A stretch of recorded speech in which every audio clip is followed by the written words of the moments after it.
እሷ ጋር ታርቃ አብረን መኖር አልፈልግም። አሁን ላይ በቃ ምን ማለት ነው? ከዚህ በፊት እኔ እናንተ አውርተናል አይደለም እንዴ? አሁን ተመችቶኛል። በቃ ሰላም ነው የምፈልገው። ሰላሜን አግኝቼ እየኖርኩኝ ነው ያለው። ከዚህ በፊት ከልጄ እናት ጋር አብሬ መኖር እፈልጋለሁ ብለኛል እኮ ለኔ አይደለም እንዴ? ከልጄ እናት ጋር አብሬ መኖር እፈልጋለሁ። በቃ ምንም ቢሆን ምንም የልጄ እናት ናት። ወድጄ ፈቅጄ ነው ያገባዋት።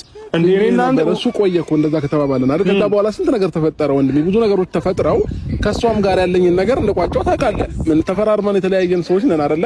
ዛሬ ላይ ምን መጣላት? የሆነ ነገር ቀመማ፣ የሆነ ነገር ትቢት አስባ መታ ነው እንጂ የሚሆነው በእርግጠኝነት ይሄ ሐሳብ ከሷ እንዳልሆነ ነው ያውቃለሁ። ለምን በተደጋጋሚ እንደዚህ ቢሆን ኖሮ ያኔ በሰላም ያኔ በሰላማዊ መንገድ ቀርብ ያልኩት ነገር ትቼ ሄርሜላ እንኳን እንደዛ እንኳን እየወደደችኝ እያወቅኩኝ ከህይወት ያስወጥቼ ምናምን አብሬያት ሆኜ ነበር። ግን እየቀለድኩብህ ነው። ያኔ ልጅነት ያዛት። እሺ በቃ ልጅነት ያዛት። ያኔ አልገባትም። ምናልባት አንተ ያሰብከውን ነገር ወይ አንተ የተረዳህበት መንገድ እሷ አልተረዳችውም። ዛሬ ላይ ደግሞ ተረዳች። ገብቶሃል አይደል? አሁን ዛሬ ላይ በቃ የኔን ውሳኔ ወንድሜ፣ አሁን እኔ ካንተ ጋር ታላቄን አከብራለሁ፣ እወዳለሁኝ። በመጥፎም ነገር ካንተ ጋር መገናኘት አልፈልግም። በእኔም ህይወት እንደዚህ ጠልቀህ ገብተህ ነገሮችን እንትን እንድትልም አልፈልግም። እና አሁን እኔና የኔንም ሐሳብ የሷንም ሐሳብ ለመስማት ነው አይደል? የሷን ሐሳብ ሰምታል፣ የሷንም ሐሳብ ሰምታል።